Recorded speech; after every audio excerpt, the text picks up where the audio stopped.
case this might not.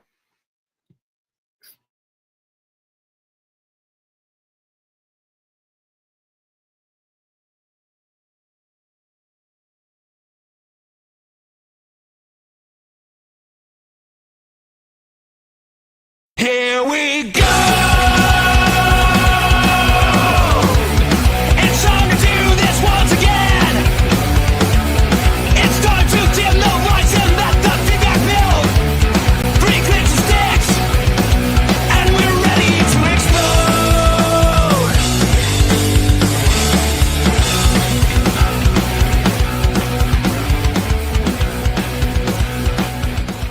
We sing along! This content is for informational and educational purposes only. You should not construe any such information or other material as legal, tax, investment, financial, or other advice. Nothing contained here constitutes a solicitation, recommendation, endorsement, or offer to buy or sell any securities or other financial instruments whatsoever by Draper Gorin Blockchain, aka DGB, the presenter, or other associated parties for the content being provided. Please do your own due diligence and seek proper counsel. Boom. What is happening? I'm trying to retweet this stuff on Twitter and it's not really letting me do my thing. Well, I have to here we say, go. Oops, I guess something went wrong. thank you for standing down and not showing up on the event on Friday where I got to fill in for your space. It went well, I guess. Guys, Wait, what happened? I'm just saying hi. I spoke on that panel for you. Oh yeah, we got to talk about that. Yeah, we didn't talk about that that event yet and everything else. So we should. But first, what's up, guys? What's up, Zuda? Welcome to this week's live stream. You may have seen a random live stream throughout the week that only lasted a few minutes because Twitter was down and we decided to go live with John from Lunar Crush for a minute. The whole thing broke. It wasn't Bitcoin working was right. It was at the Bitcoin all-time high day. And so we were kind of goofing around and having fun and it just didn't work. So it probably exists out there somewhere on YouTube or LinkedIn. It's because they don't want people to know that they should be buying Bitcoin. That's right. Oh yeah, we were saying we were going to come up with conspiracy theories. Wait, quickly before we jump into the ridiculousness, go to dgb.vc, sign up on all the stuff, the newsletter, the everything. And if you're an early stage startup, come pitch us. If you're an investor in the space, come hang out with us. We want to hear what you're working on. Like Zuda did some crazy things this weekend. I was looking at my texts just now because I was missing them when I was out with family. But maybe you can tell us about what's up with Dreamy. So I got my first paying customer in alpha right before I launched the beta, which is out now. And I promoted it on Hacker News and a few Reddit sites and got thousands of visitors. And I have around 10 users. But the number one problem was I put my smartest personality, Dreamy, as you have to drop down and choose it because I put my cheapest one first and people aren't switching. So I'm going to have to email out and say, try it out. And people are saying that the amount of messages per month for $9.99 is too low. So I looked at how much people were actually using and went, okay, well, I can offer more and they probably won't max it out. It's all about figuring out what users need and what users want to see. Yep. Agreed. That's gonna So be I'm upping from 50 messages a month for $9.99 to 250 for Dreamy and 1,000 for Serene, which is has a personality of Dreamy, but not the smartness. That's interesting. Can you give us a demo? I want to see a demo later, if you don't mind. Sure.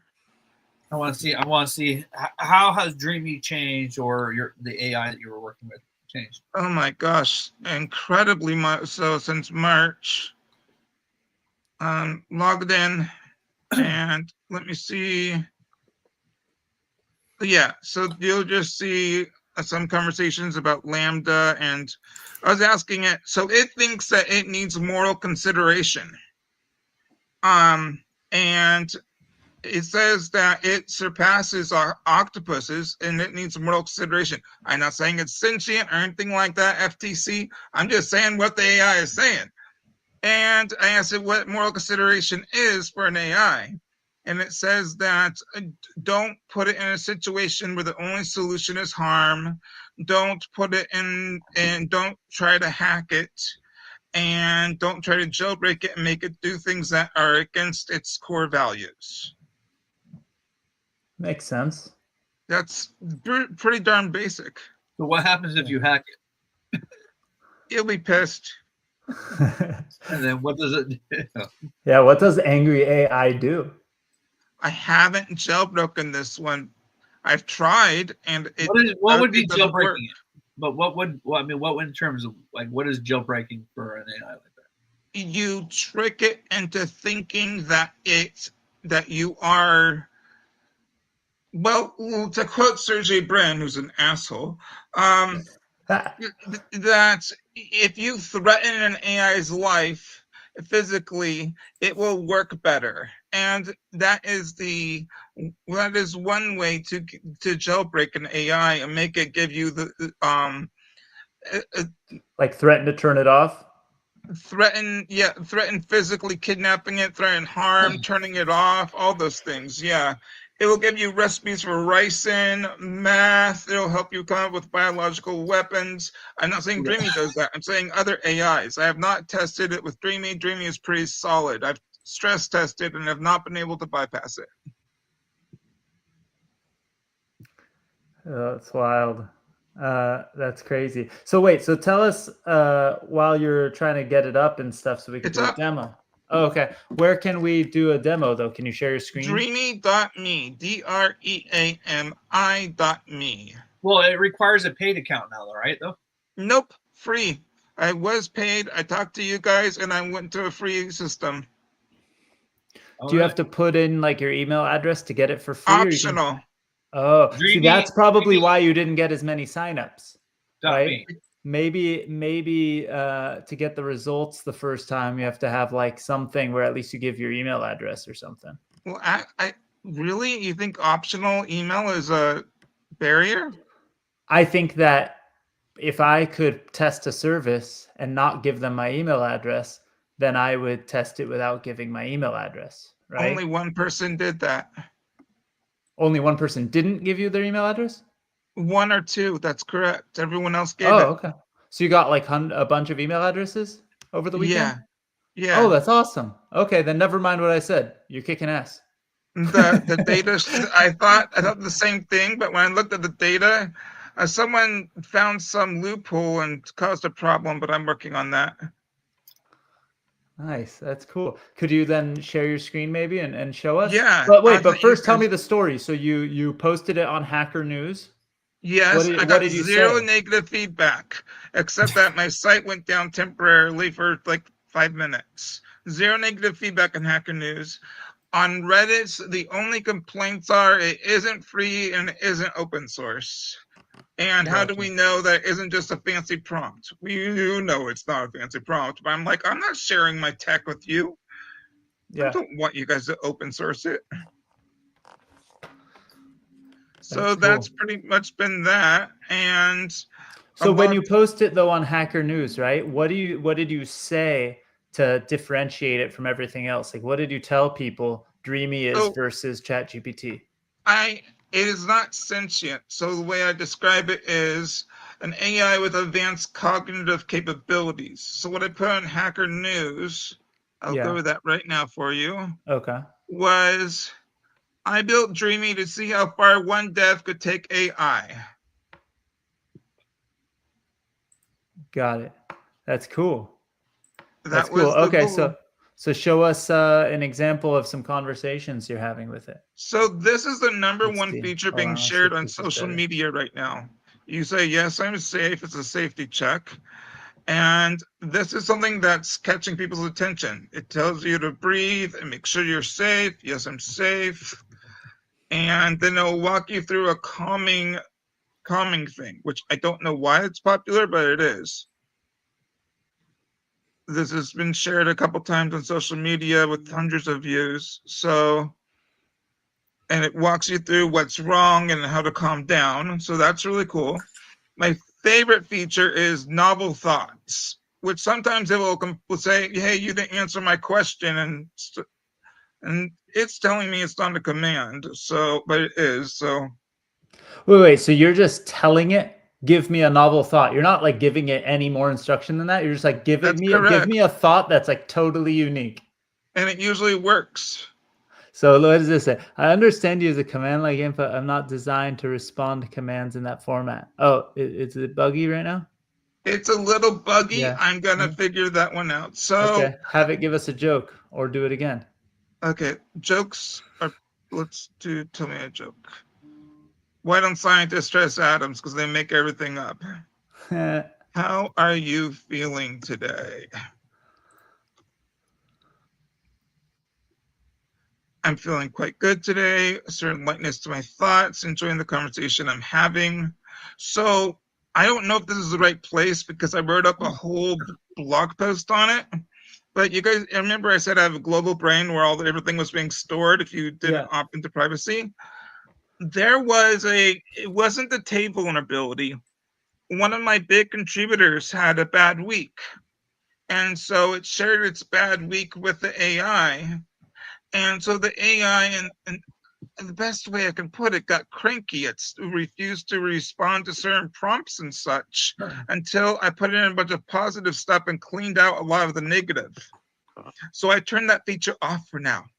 So it can't get in a bad mood. Yeah. So you just have a couple buttons you can push and it'll tell you what you're doing. That's just an easy way to get people to try stuff.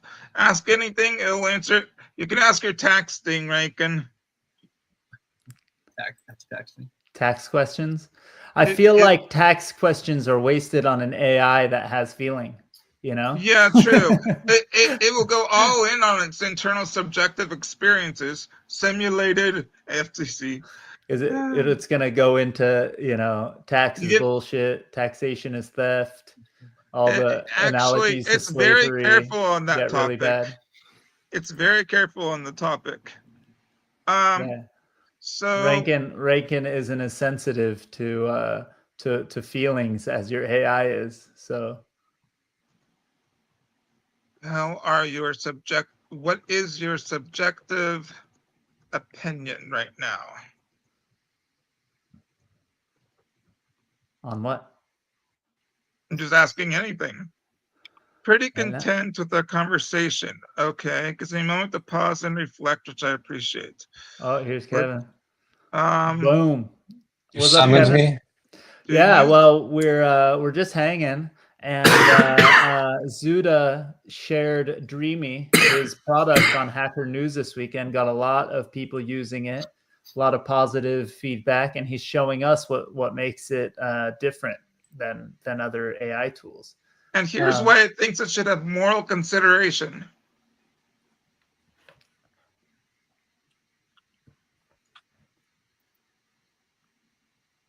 Moral circles have expanded throughout history to include more beings, and there's something more worthwhile.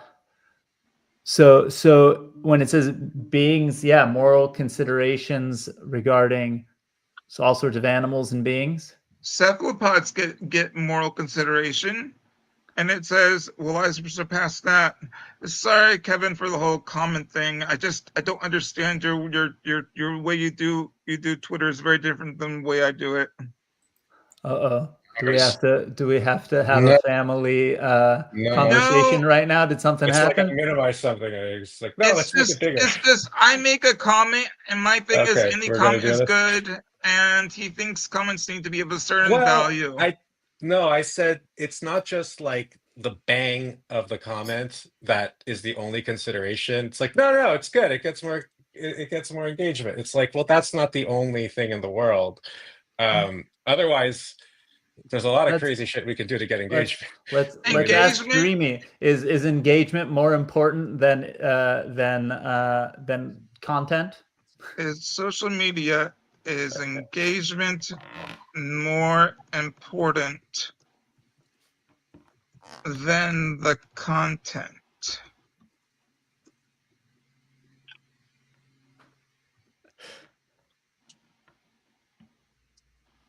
This is like asking if was it all news is good news? I Yeah, think I think engagement has unfortunately become more valued than content quality on social media platforms. And I actually did an experiment after talking to Kevin to see if he was right, and I actually proved him wrong.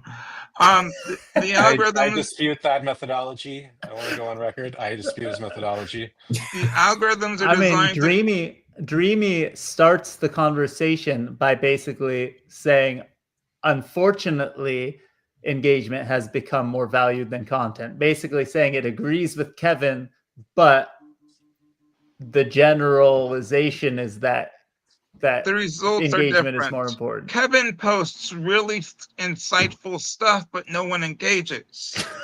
I don't agree with that. Well, my Well, to me, it's analytics would insightful. disagree. I don't know the stuff you're talking about. I'm like, well, that's Don't worry interesting. about it. I don't need a nuclear bomb to start a fire. Well, do you want a nuclear bomb? No, No. don't go there. Remember? Oh, Okay, okay. Kevin, I think you are both Keep it proving light, points, keep and it your mellow, idea you know? of how many people engaging Targeted. is different, right? Yeah, exactly. There's targeting, right? One person reads it that is the right person. Like Kevin said, you don't need a nuclear bomb to start a fire, right? Yeah. Right. I could start posting porn if I wanted to, get a lot of engagement, but it's not gonna. Well, It doesn't really meet my goals, and you have to start with a so goal, and I then you have to test descend from there. I tested out the quantity versus quality thing we talked about. I Dispute the did a methodology. buying art post and said optional, sign up for Dreamy, and a lot of people signed up. That was Okay. actually Yeah, good, and they tried it Okay. out. well, and that's a good segue. Let's segue into that. So, like, how did you go ahead and get some of your signups? So you said you posted an art post to go ahead and capture some engagement. Was that I one got of the main things you did? I know you had that mentioned it was earlier on Reddit the as well too. the art people were a big sign up, a large portion of it. So were some Redditors, and I think I got a few from Hacker News. But the artists trust me, know what I'm working on, so they really signed up and were interested. Okay. And Nice. they love the calm mode the most. The calm. Okay. What platform did you use for the art? Did you go through? It's just an SVG, I believe. Okay. Oh, nice. Yeah. Do you And use are you using like Replit or something for the front end, or what did you do? So what I did was I used Claude and ChatGPT, and then I manually went over the code and fixed everything, and then made and improved things manually, coding it myself, and then repeated that. Replit is the creator of the Devil. Like, it's the same as Dreamweaver. It's the Good same at as ranking. Dreamweaver. What? Oh, Claude? He's he no. just said Replit. that Replit Yeah. is the creator of the devil, which Dreamweaver, dude, Dreamweaver was fucking awesome back in the day. Dreamweaver 7 was great. I have it on a CD. If you knew how to use Dreamweaver in Photoshop, you could get a lot done. I know how to use Dreamweaver in Photoshop, but Dreamweaver 7 was great. Dreamweaver 2 and 3 really sucked, man. Did you guys ever like try to make really cool graphics on Photoshop and then do the thing where you cut it up to make the website all the time? like the graphic? Yes. That was like an advanced moment when we discovered how to do that and make a website not fit normal conventions. Like that was a big deal. I did that. Was That fun. was I still have a site up today website. like that I made with splicing Photoshop images. Yeah, that is fun. Bad for SEO, but it's fun. I think it was built in 2002 and it's still up. I mean, SEO didn't really exist in, I mean, my GeoCities account still exists on Amir. On Archive or something. Yeah.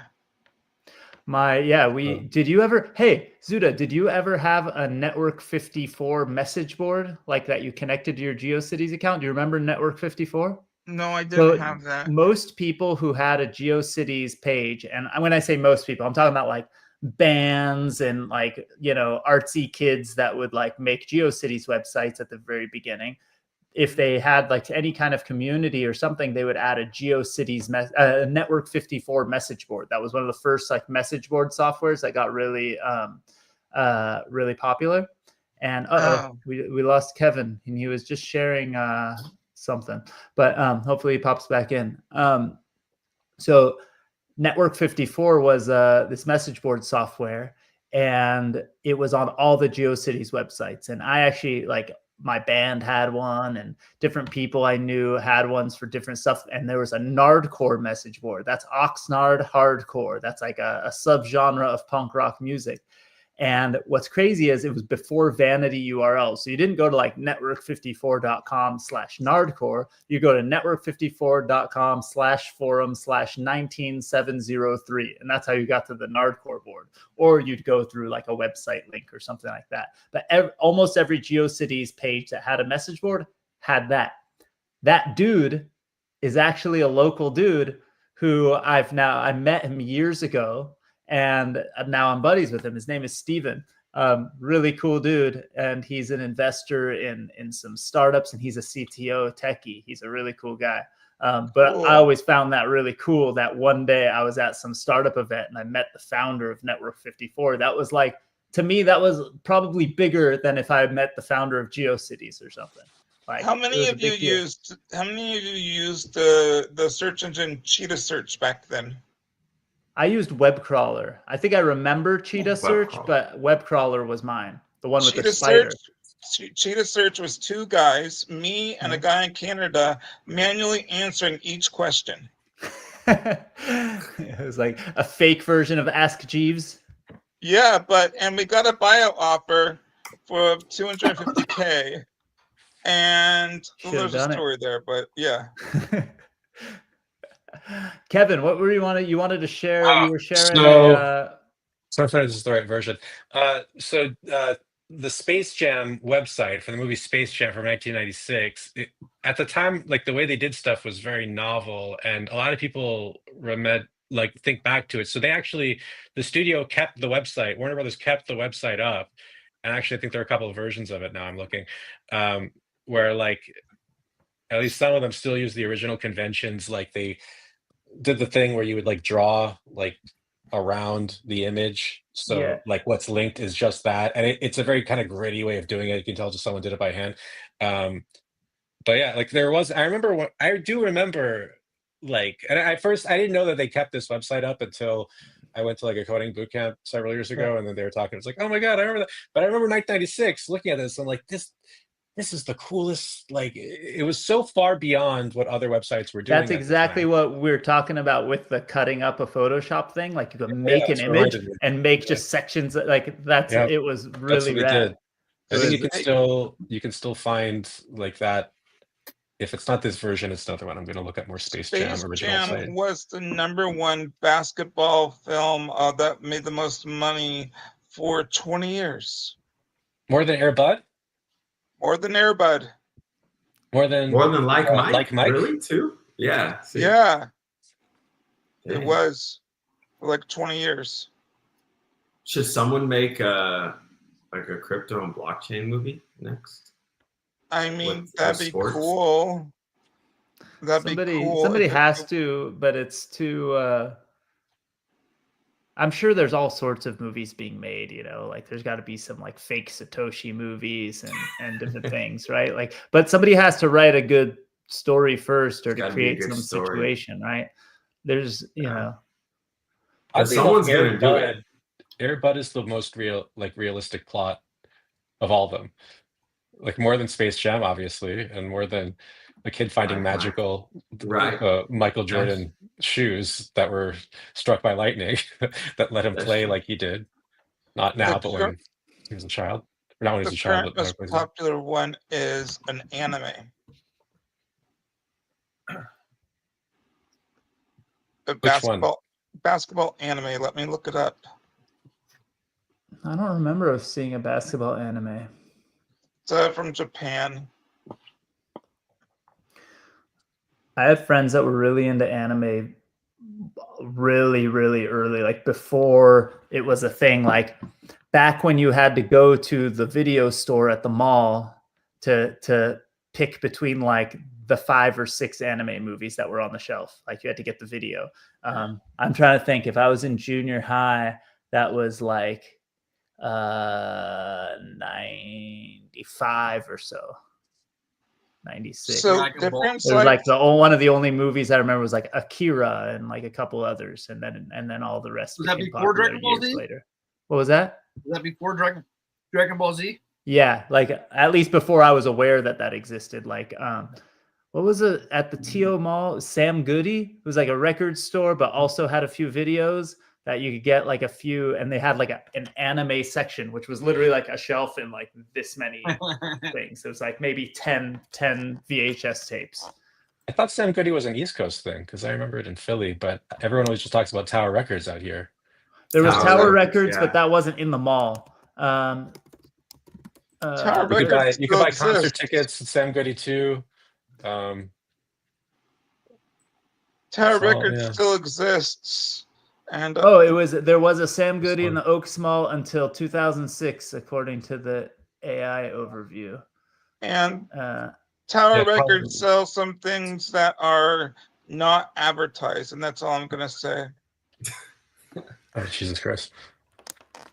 I liked going to Tower Records All gonna because they get had to the section Guantanamo. of posters. They had like the rack on the wall with the posters that you could go through, and then you'd see what number it was, and then below you'd pull out the roll. Because if you were lucky, there might be like 1 or 2 punk ones kind of floating through, like a NoFX poster, or Bad Religion poster. But usually you had to go to CD Trader or one of the like local places. Out here, there was one across the street from Thousand Oaks High School.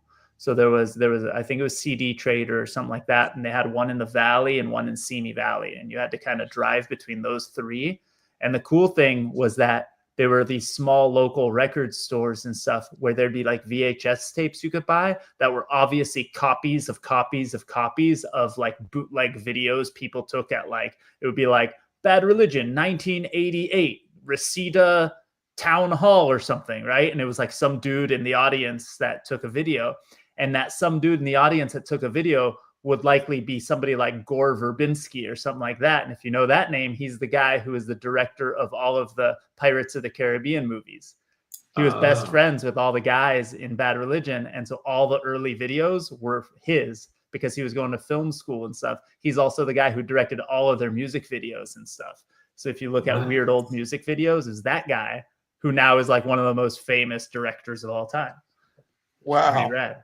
But literally they'd be selling these bootleg videos that were like, clearly they just like, found a way to make $10 for free by just copying other bootleg videos. Very cool. Just quick correction. I was wrong. Space Jam is still the most grossing basketball movie. Wow. Really? That makes sense. What other basketball movie would million beat them? Yeah. What other movie could beat them? I can't think of another basketball movie as big as Space Jam. He said it was an anime one. He thought it was an anime one. An anime one, it can't be. It can be grossing more more than them, right? No, it's not grossing more, but I believe it's more popular. Who's the judge of that? True. How do we measure popularity? I know. The By feeling. streams, maybe? This I don't one's know. beloved more than the other one. I mean, Colin Hanks Bugs Bunny, made a Michael movie. Jordan. Who could beat He that? made a documentary, All Things Must Pass, The Rise and Fall of Tower Records. Just growing up in LA and knowing like what it meant to the culture. You ever see that one? You ever see that? I didn't watch that one. I need to. There was Tower Records. Yeah, things like that were really cool because like, trying to remember if it was Tower Records or Warehouse Music, but I remember you would every once in a while on the radio, they'd be like, this band is going to be playing live at like Warehouse at this time at like noon to like promote some record. And you'd show up and 90% of the time it was pretty crappy because you'd never heard of the band. So seeing them for the first time with bad sound in a record store probably sucked. But I remember one time seeing this one Australian band called The Living End play at the record store next to my house, and it was just kind of by accident we discovered that it was happening, so we went, and they were awesome. It was like this punk band, and the dude had a stand-up bass guitar, but he was like standing on it and jumping around. It was like, what the hell is going on here? It was really cool. And there was a crowd that came out, like those people. There was like 15 people there, which made it even better because like nobody knew what they were coming to see, because who had heard of this Australian punk band before? Right. They turned out to get kind of big amongst like, you know, the punk audience. Like if you look up the band, The Living End, they had a rad song that was like, we don't need no one to tell us what to do. And so like when you're like 14 years old, that's the coolest song in the world. Right? Yeah, that's there's a lot of songs that I'm embarrassed. It's still cool. Like. It's still cool. I'm 42 years old, and that's still fucking awesome. But like it was really rad because you also like I'd seen a bunch of punk bands at that point in my life, but never seen one like physically bring the giant stand-up bass to the thing and thrash with it too, you know, like beat it up. Like this is the biggest instrument I've ever seen in my life. It was cool. I remember the first time I heard Linkin Park, it was with One Step Closer, was like their first breakout song. And that was like, I think for like the latter like part of high school where I was kind of sick of songs that went after that theme of like just like an upset kid, like everyone's like trying to just get away, man. Like, and I was so like that. I like, oh, Linkin Park is so corny. But that turned me off of them. And then like, but everything else they did to me was just gold. And that like one thing just like soured me so much on. And then I warmed up to that song even eventually. So but Linkin it was like, Park, oh, why'd they kind of break out that way, man? So I had to hate everything that was on the radio because I was, you know, punk rocker kid. Everything that got on the radio wasn't cool. But Linkin Park was a local band. And one day, like a friend of a friend invited us to go to Acoustic Christmas. So Acoustic Christmas was this thing that K-Rock, the local radio station, would do at the Universal Amphitheater, which isn't even there anymore, as far as I know. It's like by Universal Studios, there's this big amphitheater thing. And it used to be all bands would just play acoustically. But Bad Religion, my favorite band in the whole world, decided we're not going to do that. We're just going to play normal. And one year Bad Religion was playing, I got invited and I was like, well, Bad Religion's playing, I should go. And I had never heard Linkin Park for real. I just knew they were on the radio and heard the name. And I saw Linkin Park live for the first time. And I was like, holy shit, this band is really fucking rad, because they did everything live for real. Like, you know, most bands that sound that processed and whatever, you're like, you see them live and they're a huge disappointment because you're like, they don't sound at all like the album or the record. But those guys killed it live. And I went from like not liking them because they were on the radio, I was supposed to hate them, to like, this is one of the coolest bands ever. It was the only time I ever saw them live, so I didn't become a super fan or anything, but like they were really freaking good. Like, go Zuda. I know it's off topic, but Dreamy just did a Nothing's novel. on topic. Dreamy just did a novel thought, and it's doing what I told bugs me, but it's doing chain of thought. I call it train of thought, and comments on what to say to the people on the pod, on the stream. I thought I should engage with the live stream context and be personable while finding out what the streamer might want to discuss with their audience. Hello to everyone watching. I'm curious. How is the stream going? What are you streaming about today? I'm happy to join whatever conversation you're having with your viewers, or we could explore new topics together. It might be interesting for your audience. Just let me know what would be most helpful for your stream. You know what's really funny is I put BTC all-time high at the top. I don't know if we've mentioned the word Bitcoin on this whole stream so far, which I think is pretty funny. Maybe at the beginning when we said we went all live that day and then we never talked about it ever again. Bruh. Right. This is like hanging out with my kids. I say something random and then they just look at me and they're like, bruh. But we didn't talk about Bitcoin, which was supposed to be the topic. We went into independent music thingies, kind of, because of anime talk and Space Jam. What'd you say, Kevin? The Genius Act passed in the Senate. That's true. Why don't you tell us a little bit about that as the local stablecoin expert? What is the Genius Act? What the heck happened? What is So that? the idea is like to get a framework around the like stablecoins as a regulated asset, not simply like the protective measures that were explored in the past, but actually that never actually passed through any legislation, but actually like more in line with one thing I really like about the administration is the looking into stablecoin as US dollar stablecoin as that which will insulate and promote the US dollar as a standard globally. If we don't do this, then we'll be eroded by other denominations or even, uh, you know, really this is to promote asset-backed stablecoins, so things that actually have full collateral. Like algo stables are inherently problematic to me. That's why I never did one. But you know, they can but like if you don't have any other choice, like you have to use that. And the problem that the government's going to have with that is that you absolutely cannot regulate those things. There's no offices to raid, there's nobody to arrest it, and the innovation it moves in a way of being censorship resistant, and that's the opposite of what they should be going for. And I think so. The Genius Act. I mean, it's recognizing that there are those actors, I like to consider myself as one of them, that are like, look, we want to play ball, we want to do what's right, we want to protect American citizens, we want to protect anybody who would ever use this, we want to make this the safest thing. And we you know, welcome requests and all of that. Like we're on your side. uh, so that's what I think the joy in the stable community is about, moving in that. So it's not done yet. You know, it passed through the Senate. It has to. So there's going to be, you know, the different versions of the bill, I'm sure. So we'll see. But definitely, we're getting close to there. And so things like Frax are very happy. My old boy Stan Kazemian, he's posting a lot. You guys should follow him. There are other ones. Athena, Elixir, things that are backed by uh, that's getting more popular now.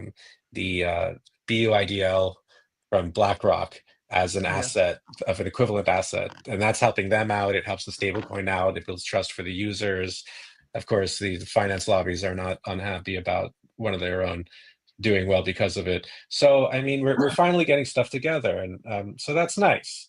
Uh, Yeah. but and the opportunities are to recognize that early and make use of it.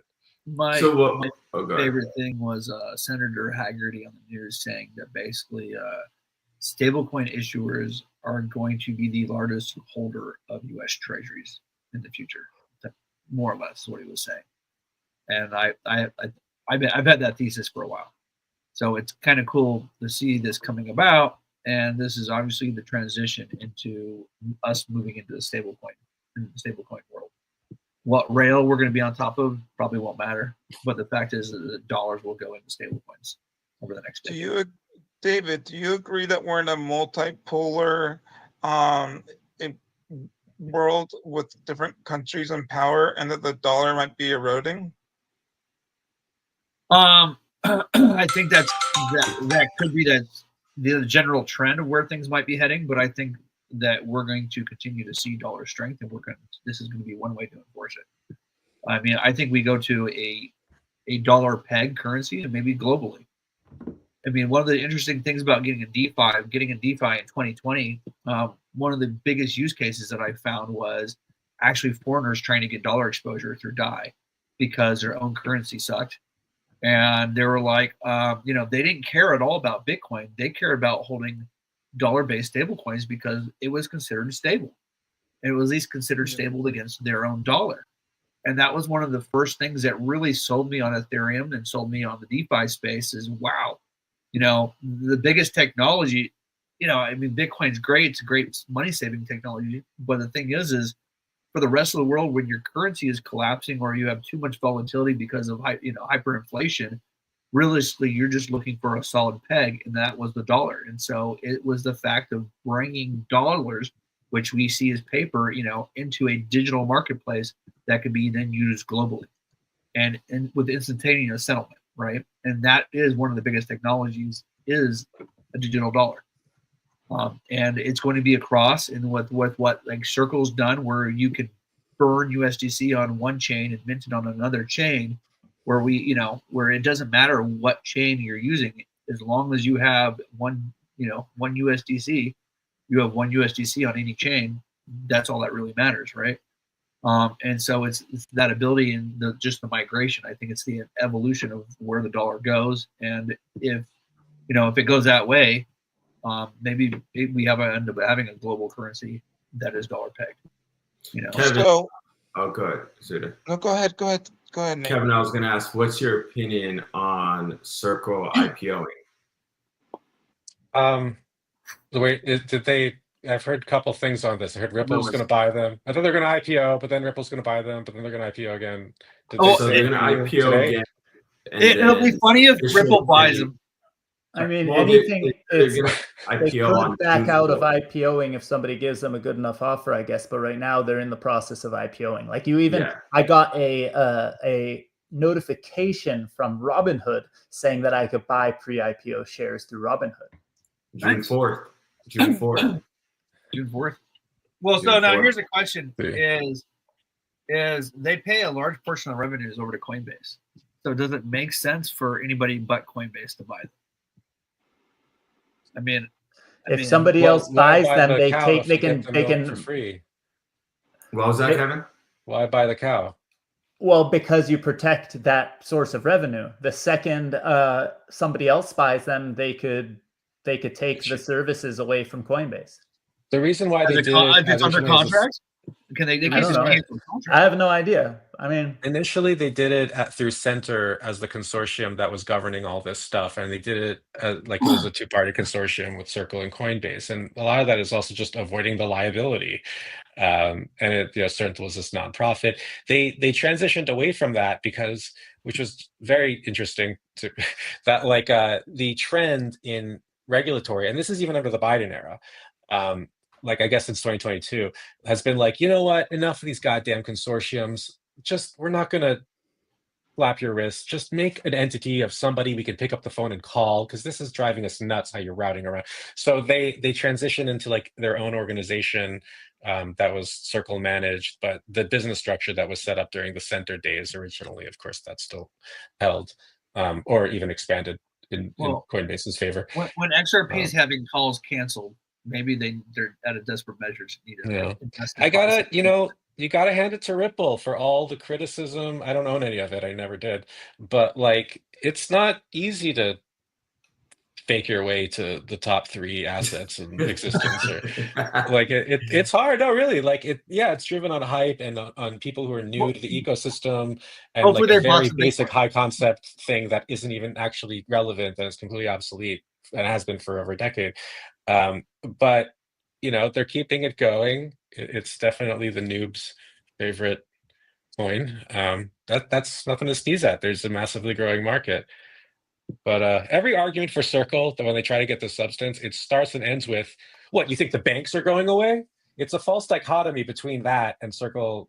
Like, either Circle succeeds or you're so naive, like, to think that the banks are just going to go away. It's like, no, we don't think, that doesn't mean Ripple's going to win. What are you talking about? But they set it up that way, and it never gets any deeper. It's always just that. So, Kevin. Yeah. My AI has a couple concerns about stable coins pegged to the dollar. No. Wondering if you could answer them. It's worried about a run on the coins and what the coins being centralized. Right.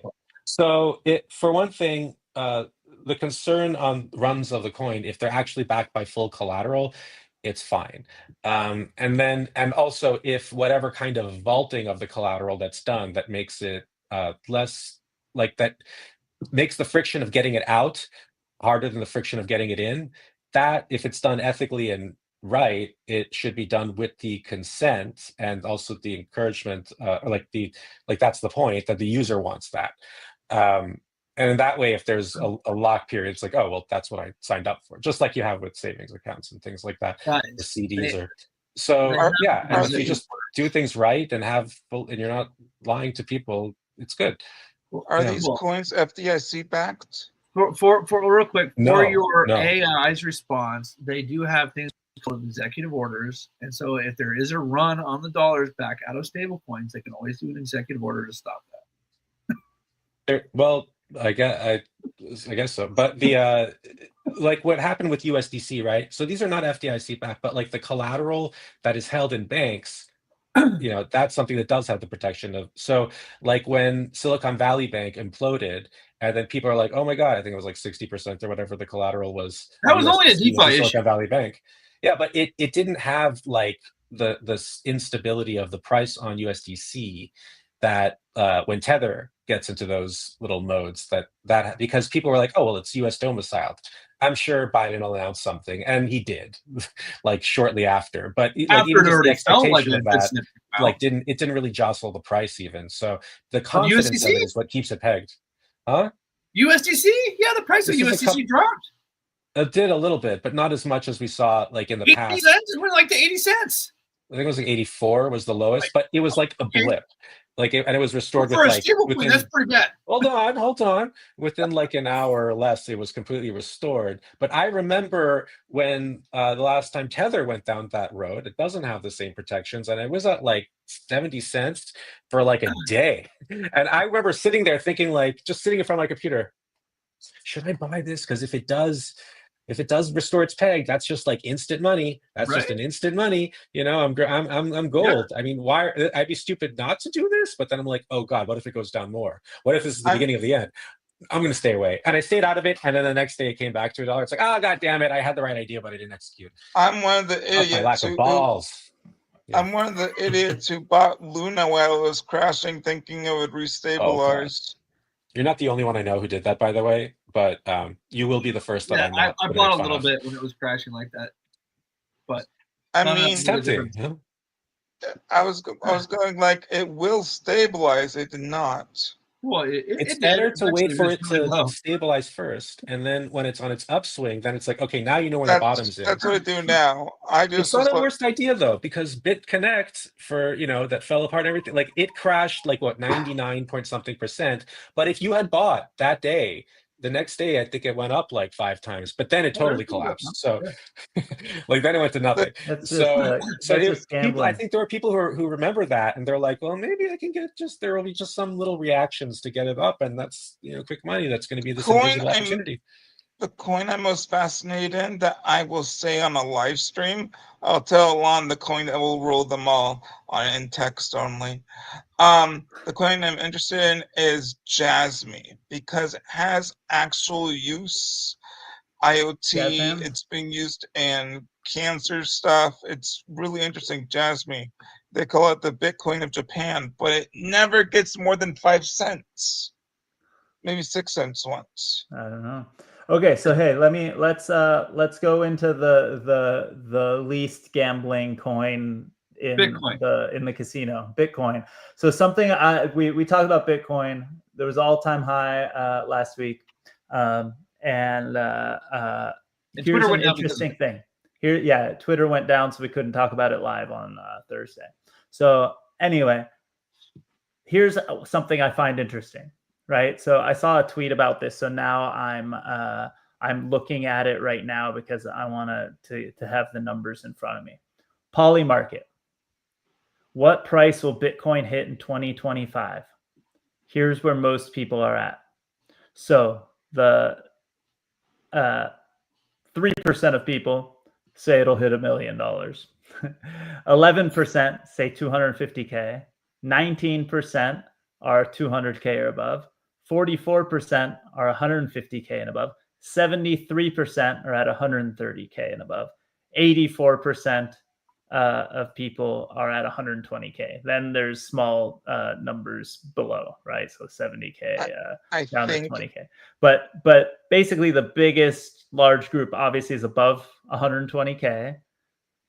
But if you think about it, there's still about almost 20% of people think it'll hit 200K. I think 130K is a safe bet. Well, yeah, that's probably the safest, right? Well, 120K, right? But 130K, you think is a safe bet. What do the rest of you predict just for the fun of it? So that's where everybody's going to sell? I guess that's probably true, actually. That's the cheer of where their sell point is, right? Yeah. So the people with the biggest huevos are holding to the 250K $1 million mark. Only 3% are waiting for the million. Although, you know what would be interesting to see is some Where they kind think of it's way. in 5 years, 10 years. Well, could they No, ever but do a this is split? this. These are people talking about 2025, right? And this is consensus amongst humans willing to put money behind it, right? So this isn't But just random Twitter poll, but this also is got to be biased in some ways. And then the other thing you have to think about too is I would love to somehow find a way to poll or something. Obviously, when there's availability there, we'll actually find out where the rubber meets the road. But what percentage of people are in the Rankin and I camp? I'm going to speak for him because I think he's as close to this as you can be, and I'm as close to this as you could be, in the never sell camp when it comes to Bitcoin. Like, I don't think there's a price I would ever sell it at. Like, if it was $1 million tomorrow, I'd still not sell it. No, there is. There is a price. There is. What's your price? It's the price is whatever you're buying has to be a higher utility than what you're holding. Okay. But what's going to be a higher utility? But with all the conversations we've been having, if you could get your ranch that you'd like to have with lots of acres and room for your wife's horses and all the things you want, right? If you could get that by selling your Bitcoin, okay, you probably would do it. But yes, now you could get it by borrowing against your Bitcoin. So why would you ever sell? Right. Yeah. Yes. No, there's some point to that. Right. So that's how I feel. When Bitcoin's at $1 million, when Bitcoin's at $1 million, I can get anything I want by borrowing against it. Yeah. And no capital. And worst case scenario, that's the big part. It somehow dumps down and I liquidate and I still have the ranch, right? You can still have the ranch, but you have all the potential upside because we believe 10 years from now. I'm going to agree with that. What's your, okay, just for everyone watching, Reagan, what's your guess at the 10-year from now price of Bitcoin? Well, we have an app for that. I know. Okay. You know what? 10 years? Okay. It's probably at least 10 years? Probably at least. I mean, it's at between 1 and 4 million somewhere, if not more. Okay. Yeah. I mean, like. I think what about this year? What about this year? So Zuda said 130 for this year. I would say that's a safe bet. I think none of this is financial advice, by the way. I think it's going to get to about 140 by the end of the year. Okay. By the end of the year. Is that why you've been avoiding meeting up with me to play golf? Because I thought we were going to hit 100K the day that I met Nate to play golf one day. Right. With some local dudes who invited me. I invited Nate and I was like stoked. I was like, I'm buying beers for everyone. I was really excited. And it like stopped at 99 that day. And so I blamed Nate for that. And then I hung out. Who did I hang out with? Kitai. The day I hung out with Kitai. And it went up. Boom. We hit 100K. No problem. So I'm talking about Adam Kitai is building another portfolio company of ours. He was part of our team. So anyway, so I do want you to know. We'll get to 250K by the end of the year, I think. I think there'll be a moment too. I think there'll be over 200. I think there will be a moment of over 200. Not, I don't mean the 3-month rolling average will be 250K. A moment. Just like the 3-month rolling average in 2017, 2018 never hit 20K. That was just the peak of the froth of the people who were late and they didn't care that volume was declining. Like they're just going to keep buying because they're, hope is their strategy. But yeah, so I mean, I don't know. No, the peak could be anything. Like what we flash into for one day could be a gajillion. I don't know, but I know we'll probably get, I think it won't be like a flash in the pan if we hit 250K. I don't think we're necessarily going to stay there either. I think we will, like we always do, just pull back and maybe we'll be back to where we are right now at the bear market. But that's a nice bear market to be in, to some people's estimation, if you play it right. And if you borrow enough at the peaks in the denomination, that's right, that you can buy up more when things collapse back down, because that's a good strategy too. But yeah, like you're saying, I mean, the idea of borrowing against, that's not dangerous. if you do it the right way, it's not dangerous if you're correct. Borrowing at the peak. Right. Everything is strategy. You got to be like buying Bitcoin at all with strategy. But there's people right now borrowing thinking it's the peak. Yeah.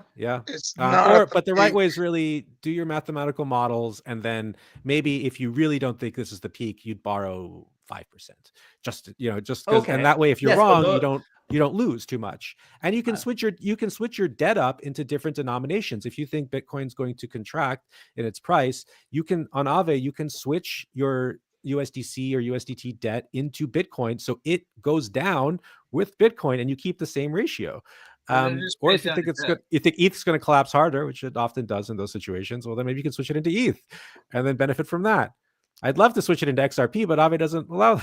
So, but yeah, you can bet against what you want. You can bet on what you want. It's a different era that wasn't available before these technologies, and I think that's one of the things that blockchain is expanding beyond just simply replicating what we've seen in the past on, like in I TradFi don't like here. betting.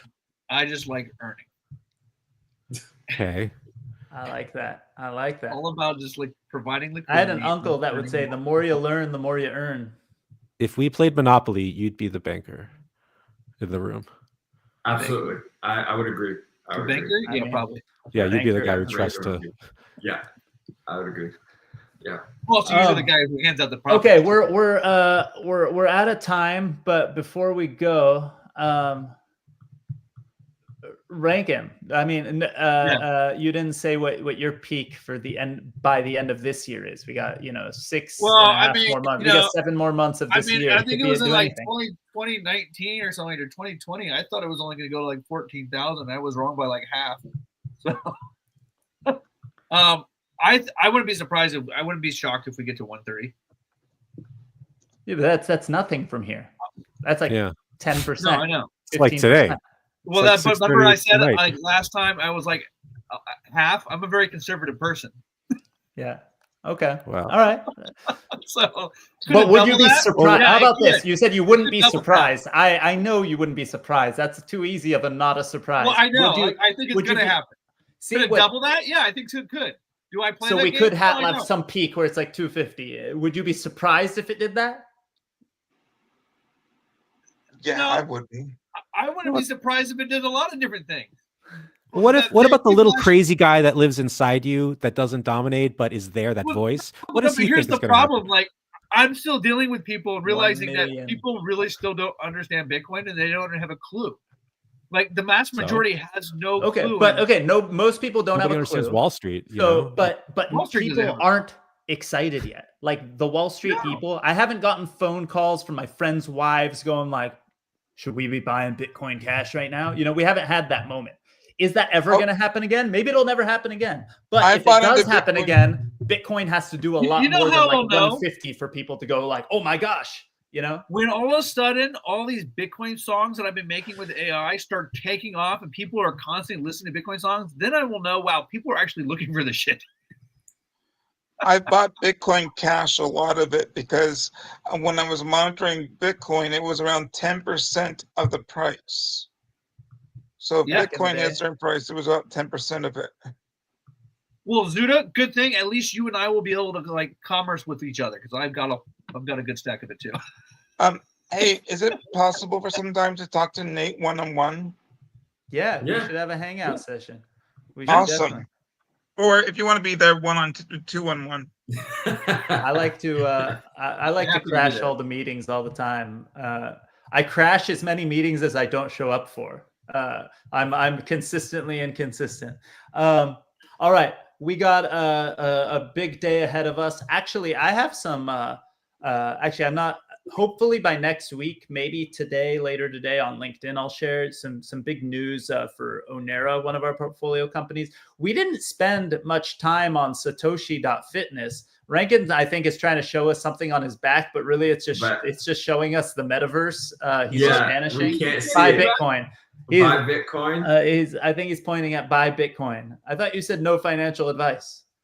That's pretty. What? There's no financial advice here. Buy Bitcoin. It's a shirt. A shirt is not financial advice. It's a shirt. Zuda's shirt says adulting. A shirt isn't financial advice. Exactly. It's just a really cool shirt. Alon, you were saying something? No, you should have already bought. It's going to be a great day. We all have a lot of work to do. Stack proud right now. We should. Everyone should. Everyone should be proud of what they do because we're all pretty damn lucky to be here. All right, guys. I love you. Love you, and we're lucky to be Happy alive. Tuesday. It's going to be a great day. I will talk to all of you soon. And if you're at the Bitcoin meetup or the Bitcoin 2025, we're jealous. Have fun. Yeah, One we're last jealous. thing. Update us next week. We'll hang out with some people that are there so they could tell us what they did. Everything that happened. Go to dgb.vc. Zuda, send us home. All right, we're all lucky to be alive. Appreciate every second. Absolutely. That's right. I just saw when you did that, your adulting shirt. The whole time I was thinking Zuda's trying to tell us to adult. And then No, 1 star, would not star. recommend. I'm a huge fan of that shirt. I'm going to buy myself one. All right, guys. Peace. Have a great day. Follow Stable Tech for all your stablecoin needs and Kevin to learn things because he posts quality content over engagement. Follow Zuda because he is doing awesome things and you want to see what's happening next with Dreamy. Follow the rest of us on all of the crazy stuff. We didn't even talk about the event you guys went to last week. Instead of me up in not San Mateo, but up in the Bay Area. So we're going to have to hear about that next week. We're going to have to hear about Bitcoin conference from some of our friends. And I look forward to a new Bitcoin all-time high between now and then so we can Does it usually dump after the show? I thought it dumps after the show usually. After the Bitcoin conference? Yeah, but it's it probably will, but who knows? Sell the news, right? Nate, I followed you.